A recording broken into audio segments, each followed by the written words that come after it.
Oui, je suis parti de France. Comme vous pouvez le voir, on est sur un beau mois de janvier, hein, parce qu'on est en t-shirt, avec un collègue à moi que je vous présenterai juste après, qui s'appelle Aaron. Donc dans cette vidéo, je vais vous montrer un petit peu mon lifestyle, je vais vous montrer un petit peu tout ce que je fais.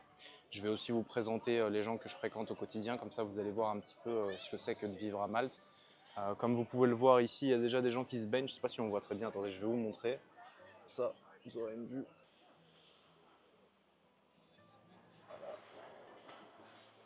Parce que selon certains, quand on quitte la France, c'est pas pour avoir un meilleur lifestyle, c'est pas pour avoir un meilleur cadre de vie. Voilà. J'ai vu ça dans les commentaires de la précédente vidéo.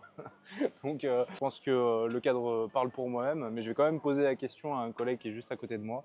Donc ça va être l'occasion de parler un petit peu de ça aussi, de son expatriation et de vous présenter un peu du monde. Donc Aaron. Merci, merci.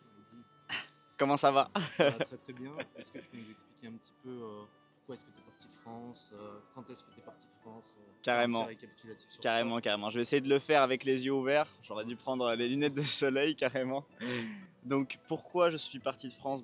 Très simplement, je me suis jamais senti très heureux. Je suis né à Paris et j'aimais pas vraiment ça. Temps gris, les gens qui ne sont pas vraiment très cool, ils sont pas très ouverts, il n'y a pas trop de politesse, etc. Ça commençait vraiment à me gonfler. À la limite, je commençais à me renfermer, à être un peu triste et je suis devenu totalement casanier, je sortais plus de chez moi. Niveau sécurité, j'ai eu des petites galères. J'étais dans Paris Sud. Cambriolage, j'en ai subi 2 à Montpellier, cette fois pas à Paris. C'était très traumatisant.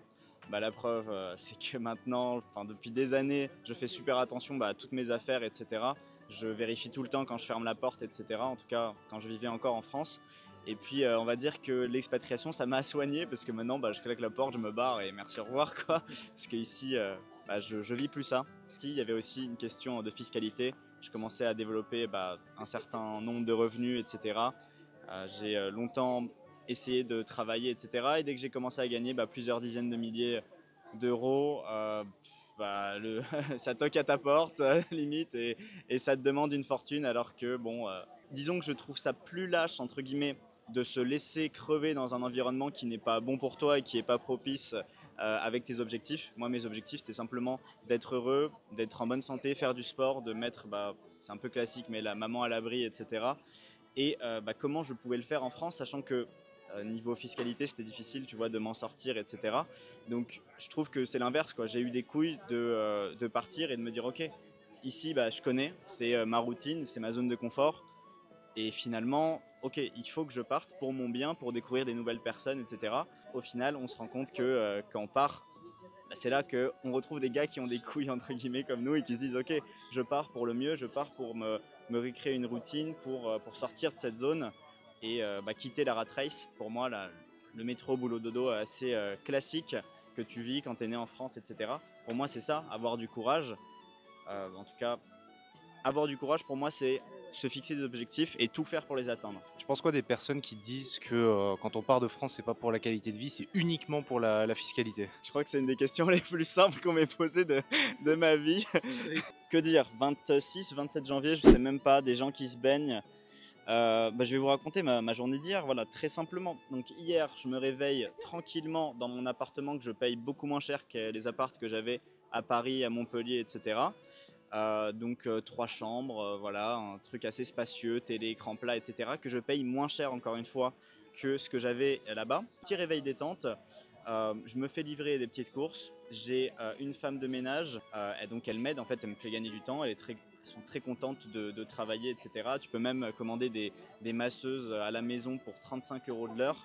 J'ai mon club de foot, j'y vais tranquillement. C'est, on va dire, à 20 minutes en taxi de Lille. J'ai payé 9 € le taxi. Tu passes une super journée, un super match. Ensuite, tu rentres, tu reprends ton taxi. Même si c'est 20 minutes, tu payes moins de 10 balles. T'arrives et après, je suis allé au resto avec Ryan et d'autres potes. Donc, on va dans un cadre magnifique. On est allé à La Valette, peut-être qu'on mettra des images. Donc, tu es, on va dire, dans un port magnifique où tu es à côté de l'eau avec des yachts, etc. Tu manges très très bien de la bonne viande. Après ça, on est allé au Hilton, on est allé au spa. Oh là là, hey, il faut nourrir les muscles. On va commenter la nourriture, attends. Donc le petit burrito, si tu veux commencer par ça. Exactement, 7 balles, donc c'est du bœuf avec du riz et je ne sais plus exactement ce qu'il y a dedans. Voilà, 7 euros et on paye aussi pour le cadre, hein, il ne faut pas l'oublier. Ça en France, ce serait certainement peut-être, allez, 19 euros peut-être. Et tu as vu sur un clochard et un bout de Seine si tu es chanceux. Là, il y a 300 grammes de viande. Ça, en France, tu payes ça à Paris, 35 euros peut-être, avec un cadre bien plus dégueulasse. Donc voilà, aussi ça m'aide à répondre à ma question de pourquoi le cadre de vie ou pourquoi il n'y a pas que la fiscalité, parce qu'il y a tout ça. Comme je vous le disais, donc hier, on finit au spa. Niveau femme, en fait, elles te donnent l'heure, dans le sens où tu parles avec elles, elles vont jamais avoir peur parce qu'elles ne sont jamais fait agresser, parce qu'ici, la sécurité, bah, il y en a. Donc finalement, entre guillemets, tout est mieux. Tu te sens plus à l'aise, tu es plus à l'aise financièrement parce que tout coûte moins cher, c'est plus accessible. Et bah, en fait, moi, je me sens vraiment libre. Tu vois, ici, je me sens vraiment bien libre, je fais ce que je veux de ma journée. Et voilà, en France, j'avais pas ça, tout simplement. Ah ouais, là il est temps de manger les amis. Parce que des fois il y a des gens qui me posent des questions qui me disent oui, t'es pas parti pour la qualité de vie, oui, t'es pas parti pour ça, t'es pas parti pour ça. Mais écoutez, plutôt que de vous le dire moi-même, je vais vous le montrer et je vais poser la question aux autres.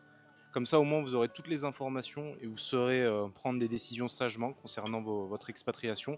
Moi dans tous les cas il va falloir que je commence à manger, parce que là je vous avoue que il y a 300 grammes de viande rouge là qui m'attendent, que je vais payer 10 euros. On se dit à tout de suite, on se dit à tout de suite pour discuter un peu de tout le reste. Et je vais aussi vous montrer un petit peu tous les shops qu'il peut y avoir ici à Malte, y compris des shops français d'ailleurs. Comme ça, vous pourrez voir un petit peu la vie, le lifestyle qu'on a ici. Baromac, c'est un entrepreneur français qui a ouvert sa boutique de vin importé du coup depuis la France et de fromage. Et du coup, c'est un peu le QG des Français bons vivants. C'est un des seuls endroits où tu peux acheter du bon fromage à raclette en hiver, avoir du bon vin français. Donc quand tu es un petit peu nostalgique, c'est la boutique parfaite.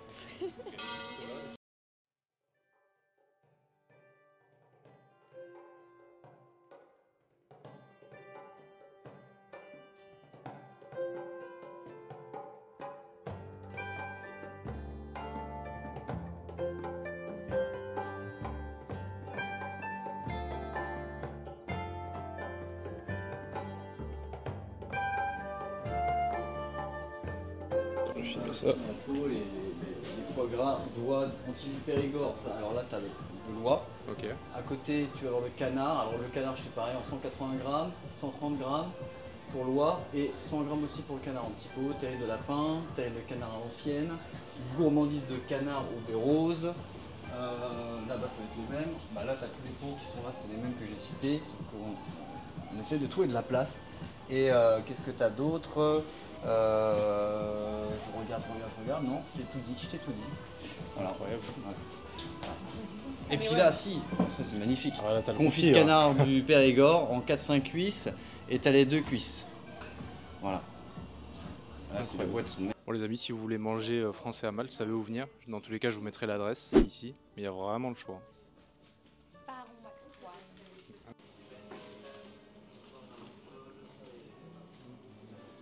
Merci beaucoup. Bonne journée. Pour ceux qui veulent, vous avez la maison La Durée ici à Malte.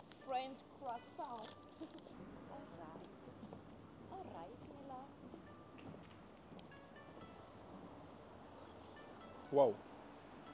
Bon, du coup, Solène, si tu avais un dernier mot à dire sur Malte, depuis tes 2 ans à Malte, qu'est-ce qui te marque le plus? Waouh, tout le croissant là que j'ai sur moi. Mon Dieu. On va m'entendre là, ce micro-là? Ouais, t'inquiète. Okay. Moi j'ai un conseil, ne venez pas à Malte. Non, la seule et unique raison pour laquelle je dis ça, c'est que j'ai l'impression qu'il y a un peu une espèce de malédiction à Malte. C'est-à-dire que c'est comme les sirènes, tu vois. Malte, ça t'appelle. Et t'as beau essayer de repartir, tu peux pas. Genre même quand tu essaies de repartir juste pour une semaine de vacances, il y a Malte qui t'appelle. T'entends la voix de Malte, vraiment comme les sirènes. Moi, je peux plus passer, franchement, 3 jours de max en France, j'en peux plus. Hein. Ouais, Directement envie de revenir ici. On est dans Siaman et alors il y a des églises partout à Malte. Je sais pas si Ryan vous l'a déjà dit, mais à Malte, il y a plus de 360 églises, donc il te faut plus d'une année, on va dire, pour visiter toutes les églises de Malte. C'est connu ça. On dit que Malte, c'est l'île où il y a plus d'églises que de jours dans l'année. Et du coup, là, on est devant l'église, je crois que c'est Jésus de Nazareth et c'est une église de dominicains. Alors, elle n'est pas très typique de l'art maltais parce que l'art maltais c'est très rococo avec beaucoup de dorures et tout. Et celle-ci, elle est beaucoup plus sobre, vous allez voir.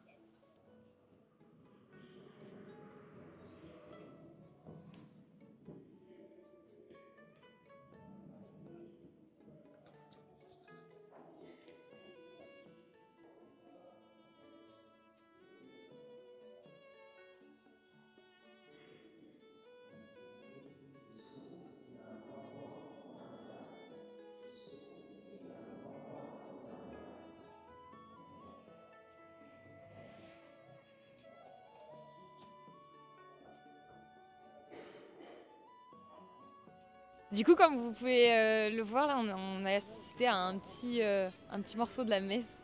Et ça avait l'air d'être la messe de Noël des écoles. Alors, moi, ça m'a tout de suite fait penser à la situation qu'il y a en France en ce moment et la polémique, et ce dont tout le monde parle, du fait qu'on veut changer le nom de Joyeux Noël en Bonne Fête de l'hiver.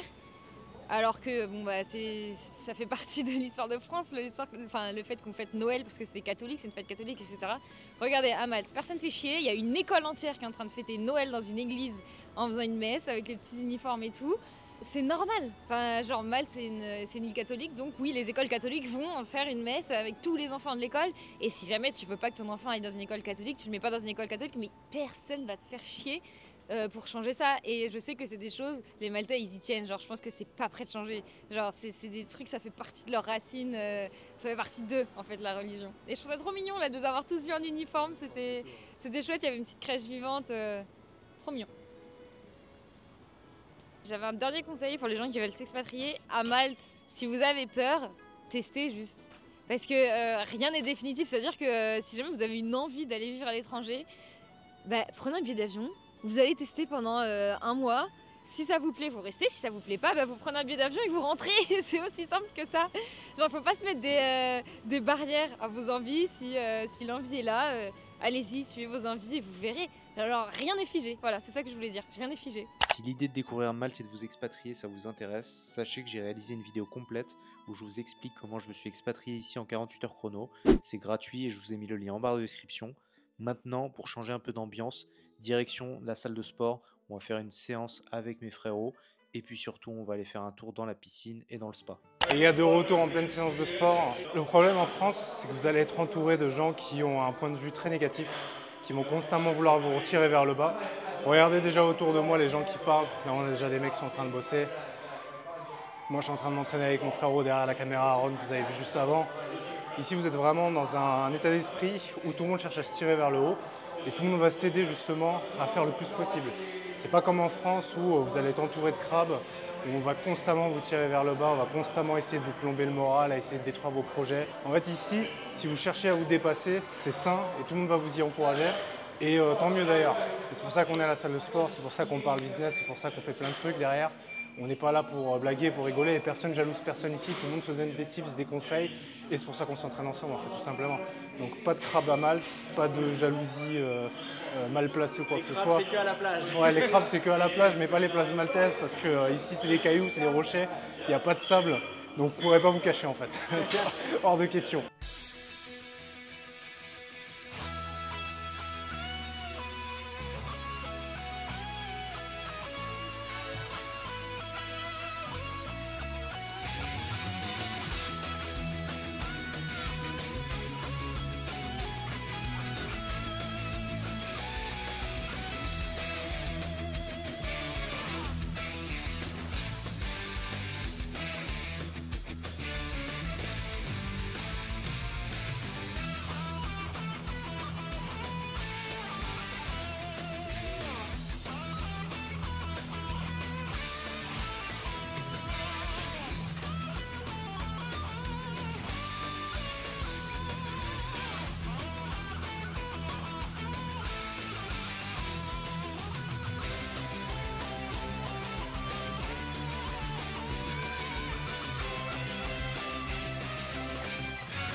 De retour les gars dans le paradis, donc on est venu faire un petit spa tranquille avec mes frérots, je vais leur poser quelques questions.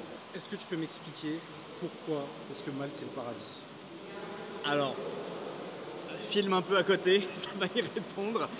Je tiens à dire qu'on est le 3 décembre, si je ne m'abuse, et on est tranquillement à la piscine, et c'est pas une petite piscine municipale où tu dois payer une fortune ou je ne sais quoi, où il n'y a que des petits gosses, où tu dois faire attention à tes affaires. Nos affaires, elles sont posées là, il y a mon téléphone par terre. Okay, je peux rester 4 heures avec mon téléphone par terre, mes écouteurs, mes clés, mon porte-monnaie, et il ne se passera jamais rien. Alors qu'en France, j'ai eu des histoires, j'ai eu des cambriolages, etc.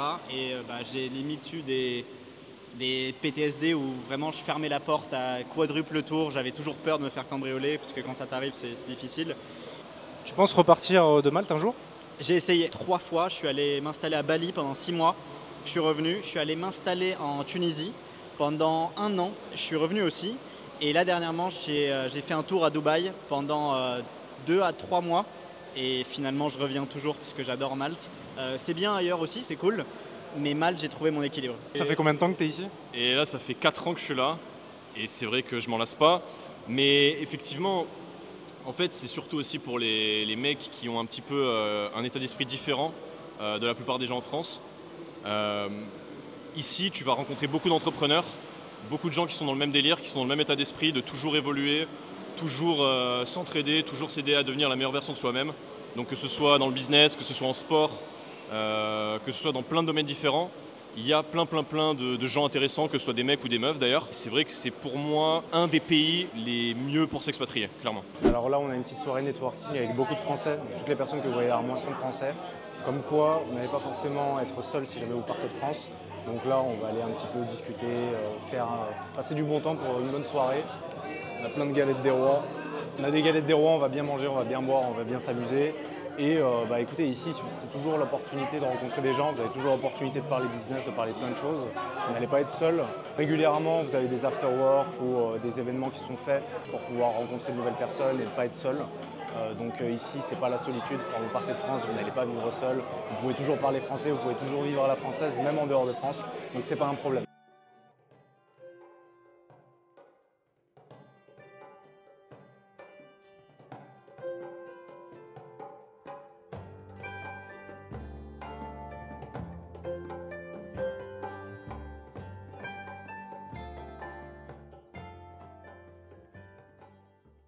De retour le lendemain à la maison tranquillement. Aujourd'hui, on va aller voir Sébastien, qui est un collègue à moi qui du coup a une expertise en fiscalité. Donc, il crée des sociétés ici à Malte.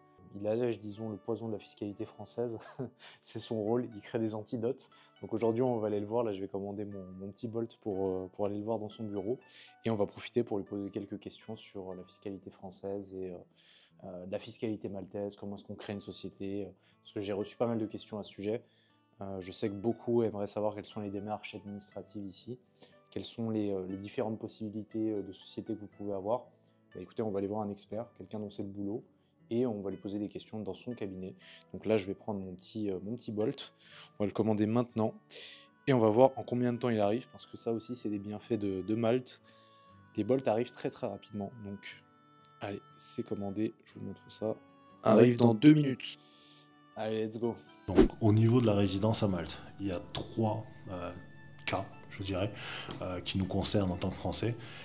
Les 3 possibilités vont être la première, de trouver une société qui vous emploie, donc d'être employé tout simplement à Malte.